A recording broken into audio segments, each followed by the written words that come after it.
Hi there. Hi, welcome to the third in our series of In Conversation With, designed to showcase some of the fantastic things we've got in the archives here at London Metropolitan's University of Special Collections. If you don't know anything about our special collections, we're based at the Aldgate Library. We look after the university's archives, the archives of the Irish in Britain, the Frederick Parker Chair Collection and Associated Archive, and the Trades Union Congress Library. We're open Tuesdays, Thursdays and Fridays from 10 o'clock to 5 o'clock, open to staff and students at the university, but also to researchers, the wider community and the general public. Details about making appointments are on our website. We also do social media. We have both under both the TUC library and the University Special Collections. We have Twitter, Facebook and Instagram, and there is well, there are a number of catalogues, but the archives catalogue is available from www.collections.londonmet.ac.uk. So introductions, my name is Jeff Howarth. I'm responsible for the TUC library here at the university, which includes the Federation of Worker Writers and Community Publishers archive, and introduced Nick, who very generously deposited the collection with us back in almost 10 years ago, in August 2014.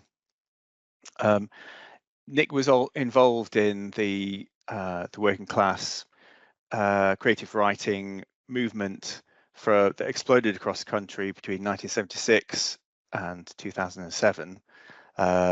He was also editor of the Federation magazine for 16 years, and was also active in, I think, a number of writing groups, certainly the Healy Writers in Sheffield, writing, editing and performing. Just very quickly about the collection, I mean, we have something near 2,000 booklets from the various writing groups that were part of the Federation. So that includes poetry, prose, oral history, autobiography, biography. It's a very exciting collection. It's well used by the university, but it's also the archives of the Federation of Worker Writers Community Publishers. So it includes minutes and sort of annual reports, and basically about the machinery of how the Federation worked. So today, for the first 30 minutes, I'm going to be asking Nick some questions about his own experiences, and then we'll pass over to you, and I'll read out some of the questions that you submit. So if you want to submit questions, you're welcome to over the next half hour or so through the Q&A, and my colleague David will be monitoring these. So Nick, hi, thanks very much for joining us. If I can start out with the first question. So I was saying the collection is well used by the university. It's used, for example, by its the creative writing studies staff and students when they're exploring independence and community publishing and working class expression.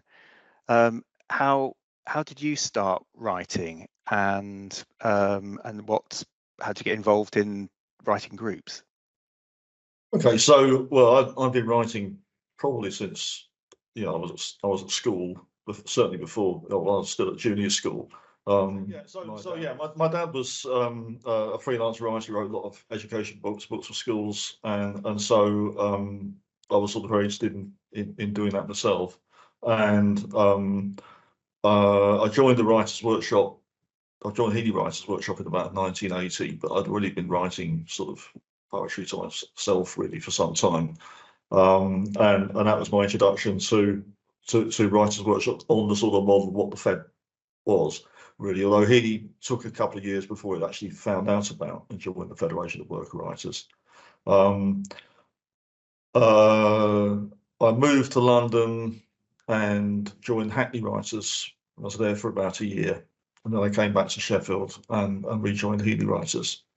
So it was a sort of weekly thing. You know, you were sort of working. I was working on trying to write novels and short stories initially, and then went on to write various forms of poetry. And the other people that were in the group were writing a whole range of stuff. So there was everything from every genre you can think of, to autobiography, people just coming along, maybe writing a poem now and then, be just joining a social group as well. So there are all kinds of things, and I'd say that you know, it was a mix of people. There were people who had sort of like minor writing careers as well as part of those groups, through to people who just sort of maybe found out about the group through a library or through word of mouth and just turned up and on spec and we're finding what we did. Healy became quite a group that's quite sort of known for its sort of rather critical approaches. We were keen for people to develop their writing, but on the other hand, that criticism was supposed to be within terms of, you know, just getting people to develop their work at their own individual level. So there wasn't a kind of headmasterly figure saying, "Oh, that's a big plus." You know, it was all sort of based around how you could develop your own kind of work. And I think that approach seemed to follow pretty much in other groups that I attended. I also occasionally dropped in on other writer groups in the Fed if I was in that part of the world, or if there was a meeting of the Fed that actually happened to stray over into a time when we could actually meet other members of the group. And my first encounter with the Fed was I went to a radical media conference. I came to Sheffield as a Polytechnic student, and I was involved in a student newspaper, and then as a result of that, got an opportunity to go to a radical media conference in Bangor University. And one of the workshops was by the Federation, talking about working class writing, and that was my first encounter. There was a circuit of community newspapers and that sort of thing in the 90s, sort of whole countercultural sort of thing in the 1970s. Sheffield Free Press was one, Rochdale Alternative Press was another, for example. And there may be a book in the collection called Where Is the Other News, which is sort of about this network. And that was how I knew about Centreprise when I went down to London. I knew I could just walk into Centreprise and join a writer's workshop, because I'd seen the piece on it in Where Is the Other News.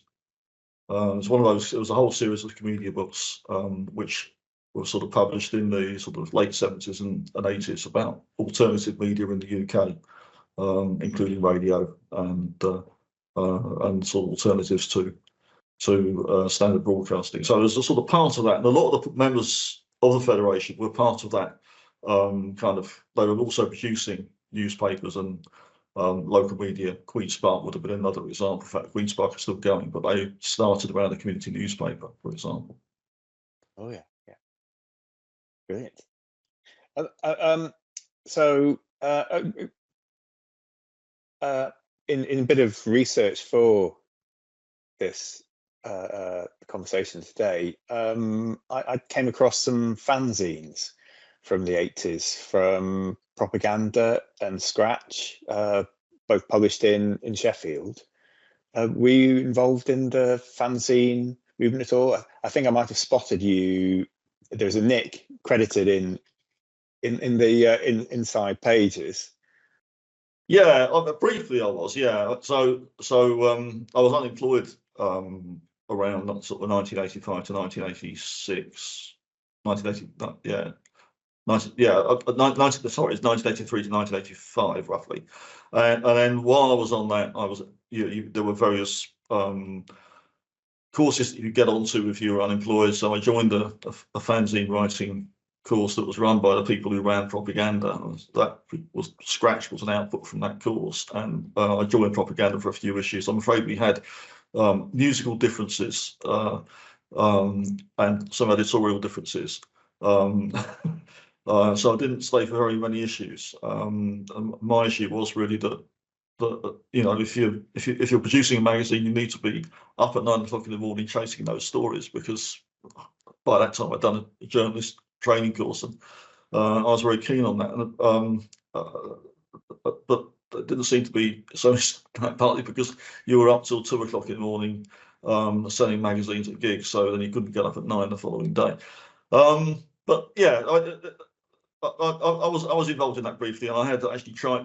One of the things was that because you had, I mean, you need to sort of think about the kind of explosion in available print technology at the time. So one of the things was that you could get hold of offset litho machines, you could do Xerox publications, you could even do duplicated publications, and all these things would be there in the sort of fanzine network. Some of the people who were in writers' workshops were also writing poems for some of those fanzines, and occasionally you would get people producing fanzines on tape, for example. So you would get cassettes that you could just sort of, so you sent back the cassette, very green, you could send back the cassette and record over it. So it's all very ephemeral stuff. If you find any of that, it's probably, you know, gold dust now to discover something of that sort, and all very exciting. I mean, it was really just amazing to be able to go somewhere and write some stuff and print it out and sell it yourself directly. The main thing, one of the big kicks I got out of this was it wasn't just writing stuff, it was actually making it look like something like you wanted it to look like, and selling it to people and getting the feedback direct. You know, people would tell you it was rubbish, or, you know, if they didn't like it. And you could do all kinds of things with it just because you had that immediacy. It was fantastic compared to if you put your books in a bookshop, you sort of go back in about 3 or 4 weeks and find you sold one copy, and there was no way of actually interacting with an audience. So I think Jessica, I'm preempting a question really about performance, which is sort of part and parcel of the whole thing. It was a very lively, interactive way of being, a whole way of life for me, and you know, I was just really, really excited by it. I learned so much from that experience.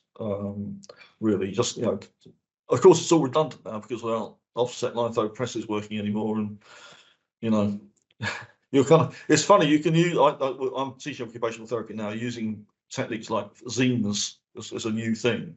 Yeah. It's amazing. You can sort of say this is all about group skills. It's sitting around a table, deciding what you're going to stick down, and you know, marking it up in blue pencil and making something and then sticking it through a photocopier. Absolutely wonderful. And you can't do that if you're all crowded around a laptop with a desktop publishing program on it. Yeah. Well, I mean, I said that we have staff and students here from graphic design, illustration courses, and they get very excited about the different formats of all the different types of publications, from the more sort of basic fanzine style stuff before it became sort of more professional, when more money came in, I guess. And they analyze, they study the print and the how things were put together, and sort of say, and then they seem to recognize that something is produced by a particular style of printing, which gives me great pleasure. But many of the publications in the group sort of refer to, in the writing groups, refer to how important support was in the culture of writing, encouraging each other. Could you tell us a bit about? But I don't really.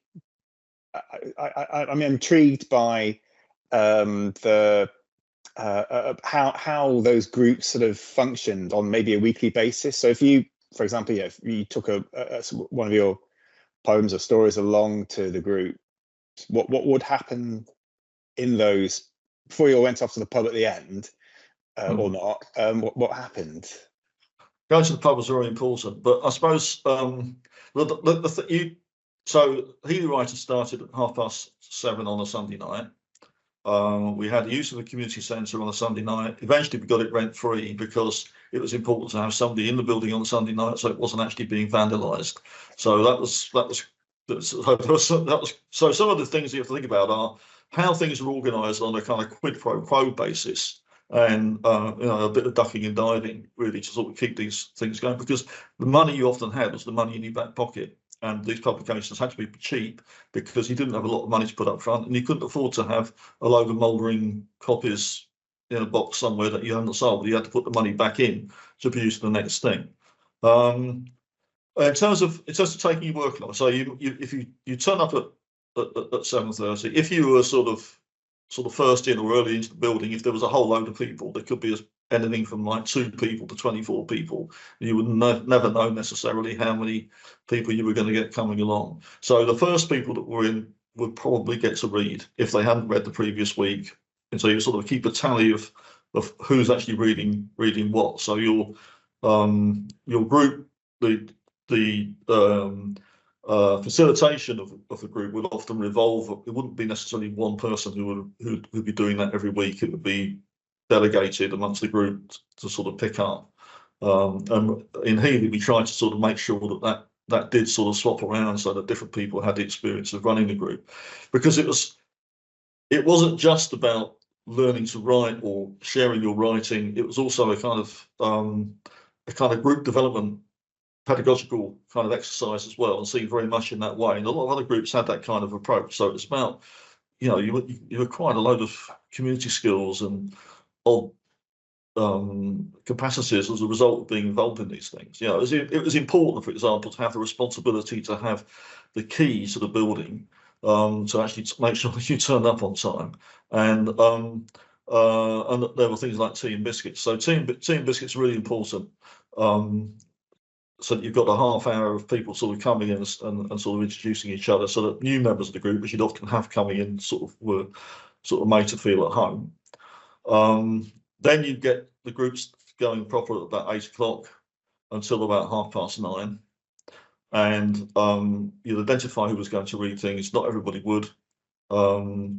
You would get some people turn up with, a massive great file poems, expecting to be able to read everything they've ever written in their lives, or alternatively trying to write things furiously under the desk that they were going to read out in 10 minutes' time, which they hadn't really thought about. So there was that kind of thing going on as well. You had to sort of try and sort that out, so there was a kind of ethos. And then you have time to read a poem. It's best to circulate copies, so you've at least sort of four copies going around the group so that everybody can have a look at what you were trying to read out. Or if it's a story, you'd probably have about 10 minutes, or a chunk. If you're trying to write a novel, a 10-minute chunk, so you've got enough of an idea of what was going on, and you'd be asking for comments on a particular scene or something like that. We would get plays as well sometimes. So sometimes you might set aside a whole meeting to deal with an entire script if somebody was, say, working on a play or an entire novel. But you wouldn't be able to read the whole thing through. You might say, okay, well, let's actually get down to what this is about and do it in some detail. But the thing is, you can't actually remember more than a poem at a time or 10 minutes worth of text, and you need to be able to give people back some sort of cogent, reasonable sort of feedback. So they've all had I've heard from everybody in the group. So you wouldn't necessarily get back, oh, that's very nice, I like that, but the comments you'd be getting back would be, when you did this with this character, what were you saying? So people would actually give you some kind of questions about what you were trying to do, and it was great if somebody came back a couple of weeks later with, thanks for the feedback, and I've done this, and changed it, and read the same scene again. So there could be that kind of thing, and there would also be people who wanted to be a writer. They came to the writing group. They were completely clueless about what writing was. They thought all poets were dead. They wanted to write in 18th century English because that's what they thought they'd been taught in school. And you'd have that kind of thing as well. And you would be trying to sort of do something with everybody who came along so that they felt that they could find their way into writing and sharing stuff. Because it wasn't actually about how good it was. It was actually about how true to experience that writing was. I mean, it's so I think if you look at if anybody's looking at this stuff in terms of thinking like, well, there's I've read some extremely negative comments about, say, the Republican letters and the kind of writing that it offers people, in that, what you do have to think about is Sturgeon's law. Sturgeon's law in science fiction. Sturgeon's law is very useful. 90% of everything is crap. 90% of science fiction is crap.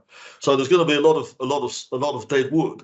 But actually, you've got to read that stuff in terms of what it means for those people to have experienced that kind of thing, and then to set it out in words for other people to read, to actually perform it in a pub. And sometimes there were people who were unable to write, who were still members of the Federation of Worker Writers, because they were literacy students, and they'd have to have somebody else read their stuff. They go on to, say, the Festival of Writing performance night. They stand on the stage, somebody else would read their stuff because they couldn't read it, but they were still there in the middle of the audience receiving the applause of what they said. And some of those things were extremely poignant, or very funny as well. And it's just a matter of people expressing themselves and having an audience with which to express that idea or the sense of being in a place. And that's not quite the same as literary expression. But it's about community, and it's about belonging, and it's about it's about hearing different voices and experiences. Yeah. Well, actually, whilst you brought up performance, because that is one of my questions, because we do have cassettes and some DVDs and photos of performance, and I acknowledge or appreciate the importance of performance as part of the writing groups and the festivals. Could you say something about? Because I've only sort of seen some photos and it all looks very exciting, and people seem very involved. Can you say a bit more about the importance of performance? And yeah, well, I think a lot of groups had their own sort of performance nights that we tried to organise them in Healy Writers. There were some groups in Manchester had a regular performance event, which is like once a month, where different groups in Manchester would go along.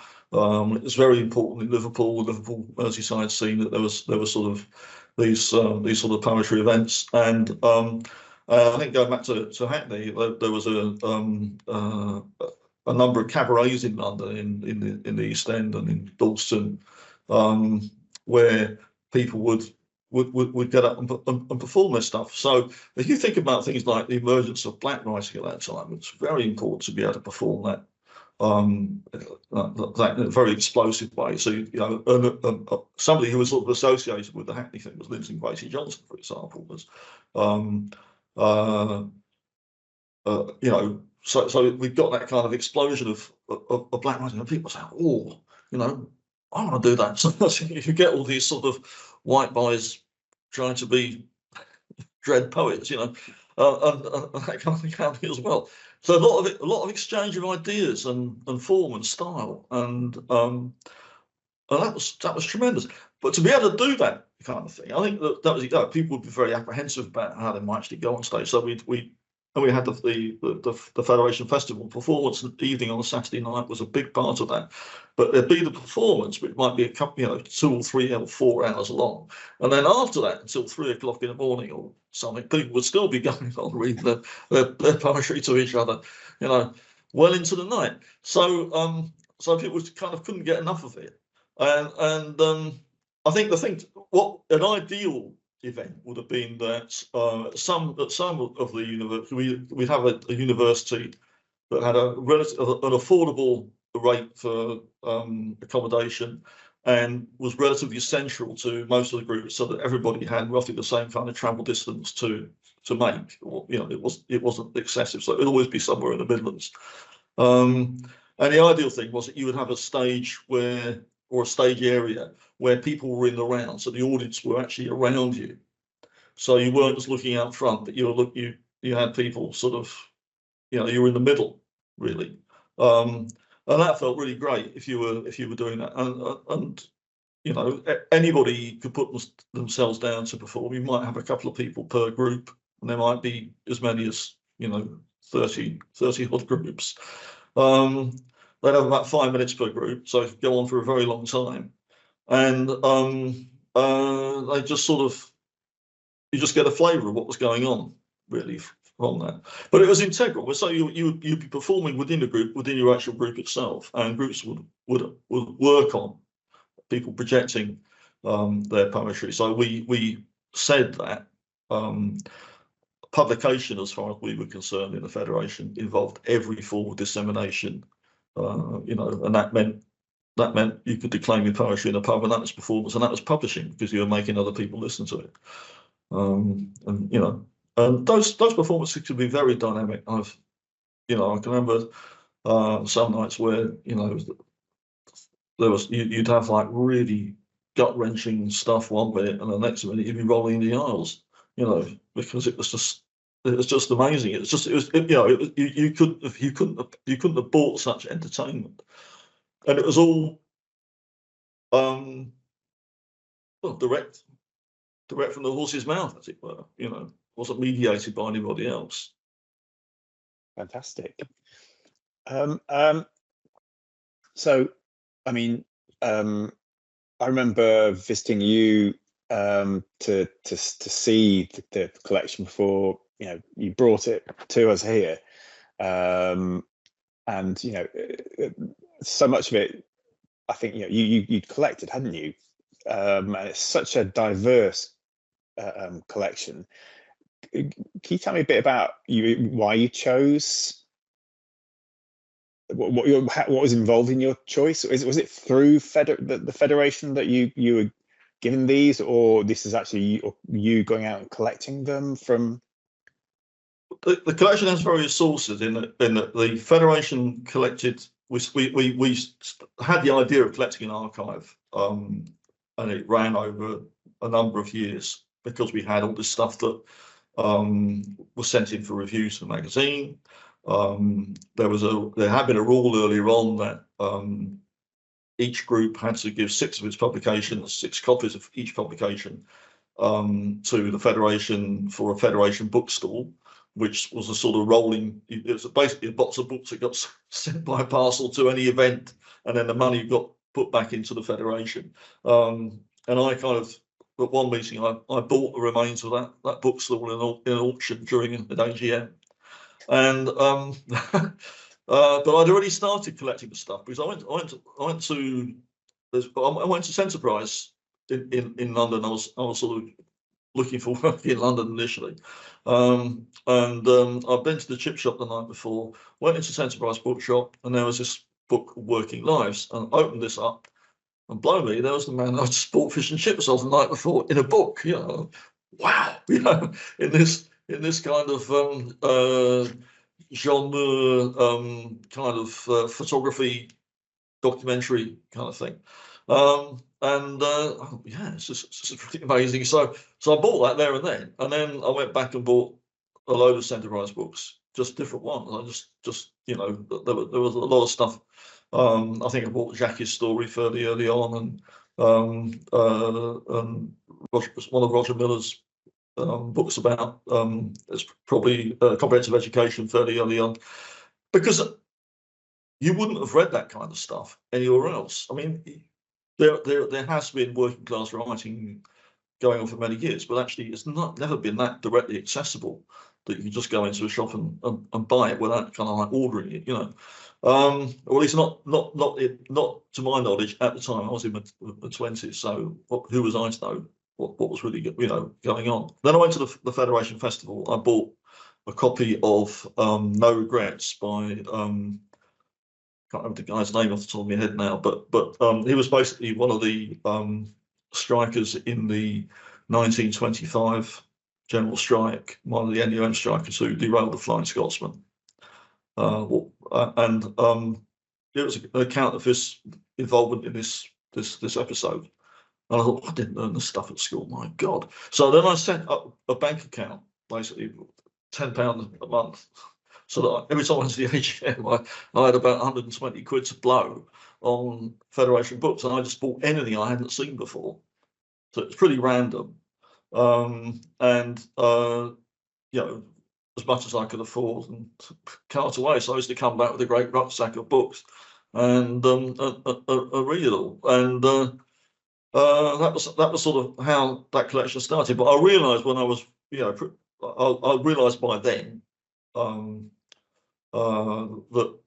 I was kind of amassing a whole load of stuff that wouldn't be found anywhere else. And then it was always a problem with the sort of, I asked one of the people who was actually asking about the archive, where can you put this kind of stuff safely? Because it is so ephemeral, because it is all this stuff that's stapled together with, various size bits of paper and things that are photocopied and, very, very, very fragile. And so, I suppose the other thing was that I knew a lot of the people that I bought these things from. I bought them directly off the people. Every time when I was on the Federation Executive Committee, I travelled to different parts of the UK, went to the alternative bookshop, had a look at what was in there and bought a load of those community publications, or directly in the meeting itself. And just the mass stuff that way, and as reviewing a lot of stuff for the Federation magazine as well. So having that direct personal involvement with loads of different people, it wasn't just like, I've collected a load of CDs of people that I like, and it's a personal thing. It's a personal thing that those people might be one thing they've written in their lives need to have a home for their stuff to be used. So it's very important to make sure that it did actually have a lodging and that there was somewhere to use it. But there wasn't any science to the collection, to be honest. Brilliant. Well, no, I appreciate it even more now. So this is probably my final question before we hand over to the Q&A. I mean, I said before that you made the deposit donation almost 10 years ago, which is actually just about when I'd started my job. So it was the first big collection that I received, and I do feel very, very much a personal bond with the collection, and it is consistently popular. It's used in lots of classes, and it's probably used in every class that I do that is to do with trade union and labour history. So what were you hoping might be achieved by handing over your archive to a university, and to maybe our university? Well, I think it's really important these voices are heard and used and and developed. I think there was a lot of suspicion within the Federation in the 80s about the use of working class creativity by academic institutions and so an anxiety about that. But I'd say I've used it a lot myself over the years. It's been a sort of vox populi on all kinds of issues in my own development through my own education. And in terms of methods and approaches and ways to encourage people to talk about the narratives of their lives. So as an occupational therapist, I'm very concerned with people's life narratives and the life quality, and particularly in the present situation of intergenerational issues of poverty and health. So that kind of storied idea of how things are sort of passed on and experienced is something that is really redolent in the accounts you've got in the Federation. It's just things like at least two stories of people going down the road to ask for the boots of a boy who's just died in the street because they haven't got a pair of boots in the families in the 1930s. So you can imagine it's grinding poverty. People who were, it's one of the Brighton stories. There's a guy who was a bus driver who was in a 1919 influenza outbreak. He'd given some money to his landlady for medicine, and she just spent the money because she thought he wasn't going to survive. Times before there was an NHS, times before the welfare state. So really just outside living memory now. But these were so important.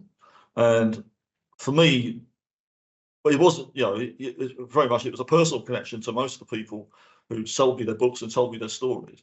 But it's really important to make sure that those voices are heard. That was one of the key things that the Federation was about right from the start, was how do you articulate a working class, or not just the working class, but a very diverse community experience and get those voices out. What it's actually like. So it's this vast social documentary on what it's been like to live in the UK for the last 100 years.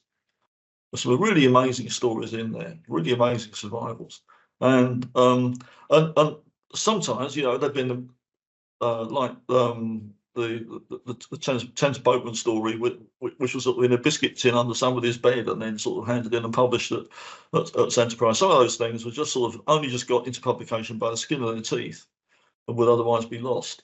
So I think it's a really important connection and deserves to be used. So I'm really pleased that it's proved to be popular, and it's getting used in this way. And you know, that's fantastic.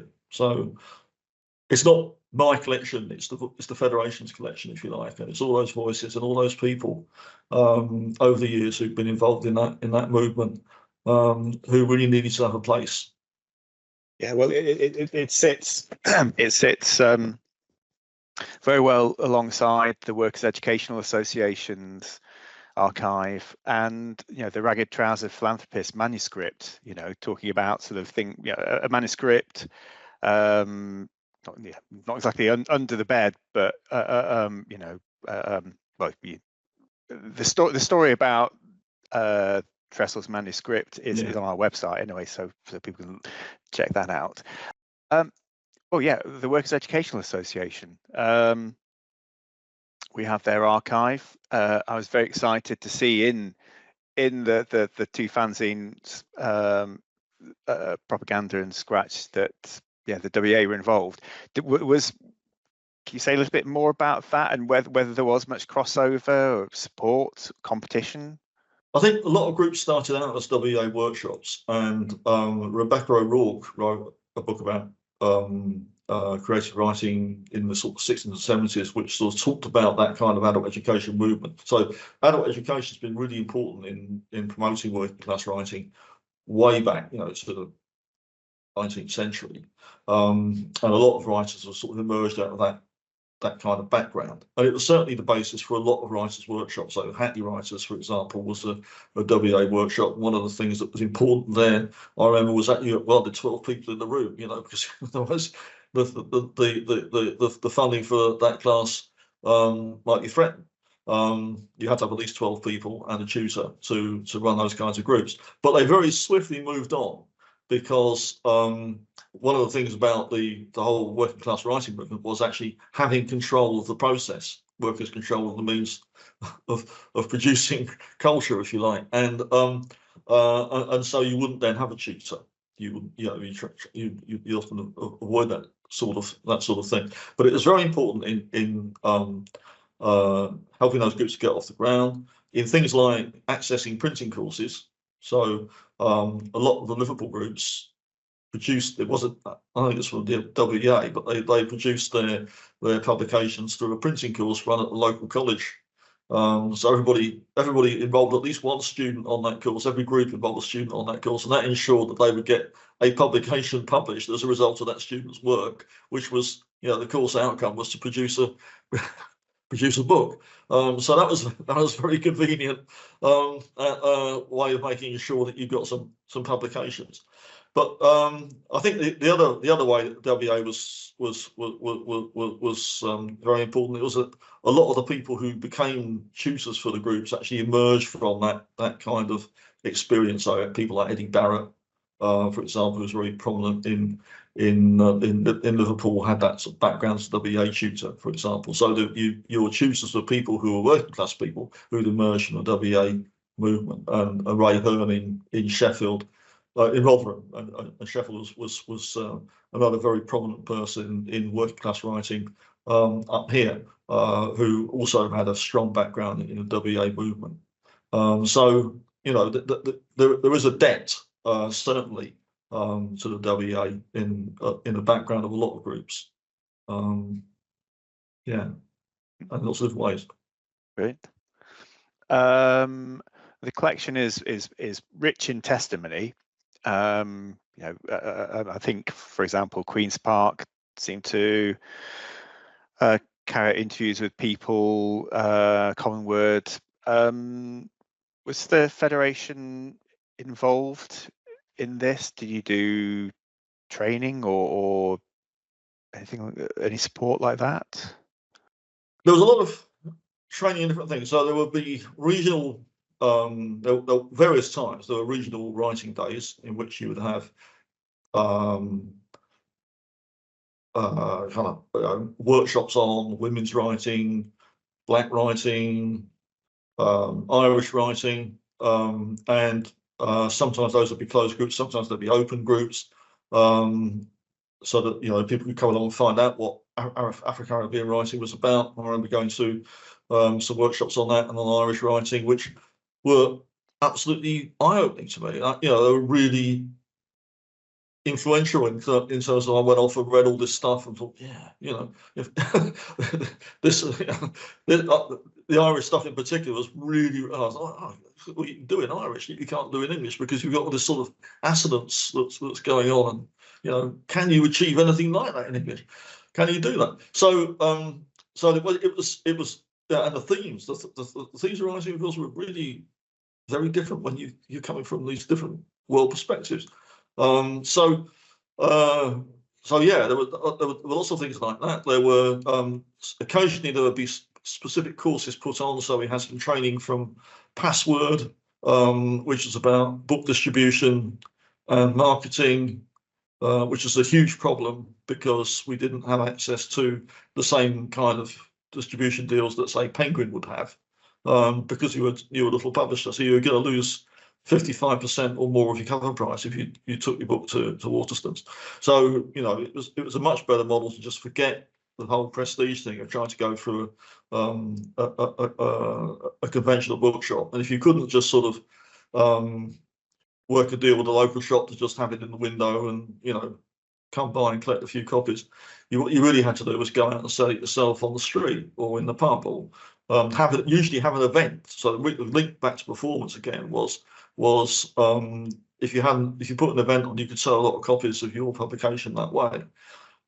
So I suppose a lot of what we had in terms of support and training came from within the Federation itself. So the idea of the Festival of Writing would be that there would be a whole series of workshops, a whole weekend of workshops. It wasn't all just about performance. It would be about how you develop this, or how you market your book, or how you design it, or different ways that you can distribute things. And people would be learning about the sort of practical skills, if you like, as well, and a lot of exchange. You can find in a network like this, where you still would find that there are a lot of people who were in those groups who weren't really involved in the Fed, and probably you didn't really benefit from that kind of exchange, and probably had a very local focus or a more immediate focus about themselves when they were writing. So there'd be a certain amount of, you can kind of see this when you look at the publications, sort of, you put your all into a publication, but you give it a very terrible cover design, and then it's very hard to sell it. But then all your money is in that, and you've made a fundamental mistake of having, say, dark green typeface on a cover that's basically a photograph. Catching Stories by Queenspark is the example I'm thinking of there, where you can't really read the title, so it's quite hard to sell that book.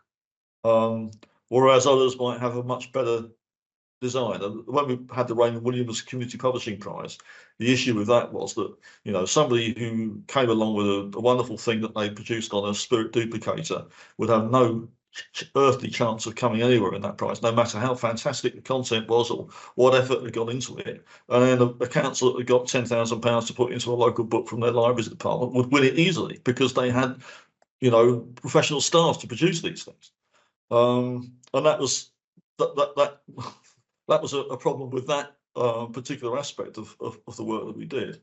So I think you have to look, because I really should have a sort of Mohican down the middle of here. Sort of the whole attraction of the Federation was it was kind of punk, but with writing instead of music. Was that you could just knock this stuff up in your back shed, if you had the right gear. And be very, here and now and immediate with it. Final questions come in. Could you say a bit more, if you have time, about black writers, the black writing groups, and Linton Kwesi Johnson, if he was a contributor? Yeah, in the collection, I think, by Lyndon Quasey Johnson, the very early one, which, you know, worth a fortune. There were, I think that there were various, so Manchester's common word, there was an offshoot of Manchester's common word called culture word, which sought to represent a whole range of different ethnic experiences, and they produced this a collection of poems, a collection of collections of poems, if you like, based around different ethnicities in Manchester, but also there was quite an important performance scene there. So there should be a lot of examples of that. Hackney writers in particular, but not just a lot of the London groups. So Peckham People's Publishing Project would have been another one. East Side Writers or Tower Hamlets Art Project would be another one to sort of look at that experience of black writing as part of the federation of sort of working class writing movement. But don't forget, I mean, we've got black writers in the UK going back to at least the 18th century, and there'd already been really important books produced by people like Samuel Sevlon, you know. So we got that kind of experience already happening, but it kind of went through a kind of new phase of a new generation of black writers. Levi Tafari in Liverpool, for example, who were kind of exploring the kind of ways that you could use patois to kind of create new rhymes and rhythms and really sort of shake up, you know, shake up in terms of like waking up the sort of sleeping sort of culture, as it were, but sort of shaking up things in verbal terms as well, and making that so making that much clearer in terms of performance. So some of that stuff, I mean, I think you have to kind of read it aloud to really sort of get a sense of it, rather than to sort of just read it on the page. Or if you can find recordings of people doing that kind of thing, I'm not sure what there is in the archive. Then you have got that. Key books, I think, like Every Birth It Comes Different from Hackney writers. There's Hackney Young Writers. I remember that group. They were so lively, you know, it's absolutely explosive. So you'd have this sort of really exciting thing, like it felt like, you know, this is like what's happening really right now. You know, wow. You know, it was just so amazing to sort of be there at that time and to sort of feel you were caught up in it, really, and to sort of feel that people were finding their voice in this way and exuberant with it. It was sort of, you know, it's like it was, you kind of, you were there in the bookshop, you were there in the performance, and then you'd be out in the Railton Road Market or something, and, you know, it was all part of the same kind of scene. Great. Sorry, we're getting a bit of a last rush of questions. So I've got a question from Alistair Thompson, who says, "Hi Nick, you worked together on Fed Exec in the late 80s when you're Healy Writers." So his question is, you talked about the very different publishing technologies that we were using then. I wonder if you could say a bit more about the politics of the 80s, the Thatcher years, but also the politics of literature that were significant for Fed writing and publishing groups. Quite a big question. It's a big question. How long have we got? Well, it's a big question. I suppose that's a very interesting question, because there were definitely sort of polar issues, weren't there, Al? You know, people like Julian McGovern, who was later went on to be very successful, who sort of had a vision that was sort of very much as probably I did to be right, sort of very Stalinist vision almost of sort of socialist realism, and, you know, writing should concentrate on work and the politics of work and the capitalist politics of exploitation.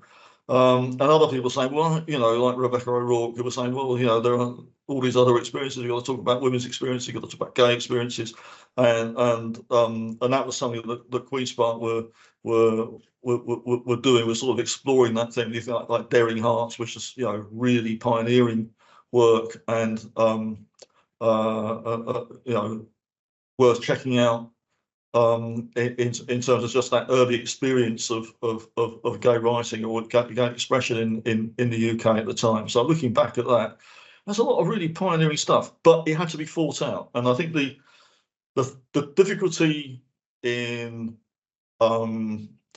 trying to translate that kind of, you could not have had those arguments now in the present climate, because it would be very difficult. Perhaps it was very difficult still for people to sort of still go have a blazing row with each other and then sort of patch it up in the bar afterwards, which often did happen. But there are also definite walkout storms. So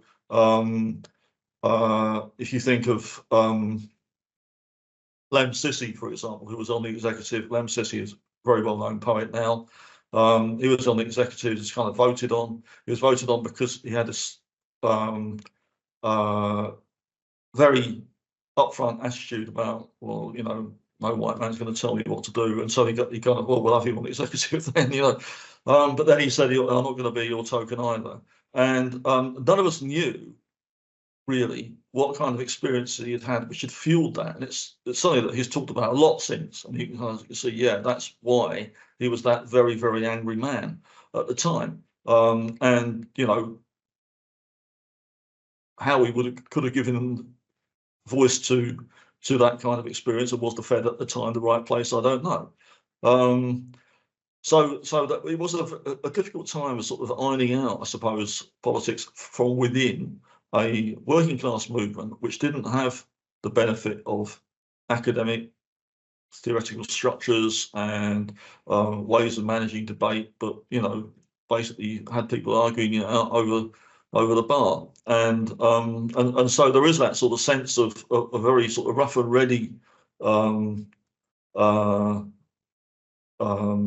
sort of political awareness, you know, which I have to say, I mean, at the time I was, you know, very, very left-wing in a very conventional way for a long time, and gradually you probably through the experience of the Fed realised that you had to sort of approach things much more moderately. So it sort of it would be very hard to sort of meet oneself, I suppose, arguing for things like, you know, a kind of socialist realist sort of picture of working class experience, and then sort of finding that actually that doesn't wash, because you actually have to have all the other human issues as well, and that's what made it actually work, and that's what was in the body. You know, I'd also have to say that really some of those politics were a minority within the sort of broader experience. Most people, I would imagine, were not that interested in all that kind of political debate. They were interested in hearing each other, or getting themselves heard, or representing their particular voice in one way or another. And they weren't so interested in how shall the working class define itself. So that sort of aspect of are we a working class writing movement, which is something that some of us, I admit I did, hung on to for a very long time, was something that was debated eternally, and whether that debate then excluded or prevented other voices from coming forwards. I think in the end we became very, very diverse. And one of the problems then, when we had Arts Council representatives turning up to the Festival of the Writing and seeing what a diverse bunch of people we were, with people with learning difficulties, people who had literacy difficulties, all kinds of different minority groups, and even dance groups in the Federation of Workers. Well, what actually do you represent? And we would say, well, we represent a very diverse bunch of people, and that's what we've come to like, you know. That didn't really wash particularly. But I think it's important to have that, you know, look at things now. We were probably very far ahead of our time in some ways. Sorry, yeah. No, that's I often think that how far ahead of but basically, yeah, society's caught up really with a lot of the Federation and those writing groups' ideas of equity and inclusion.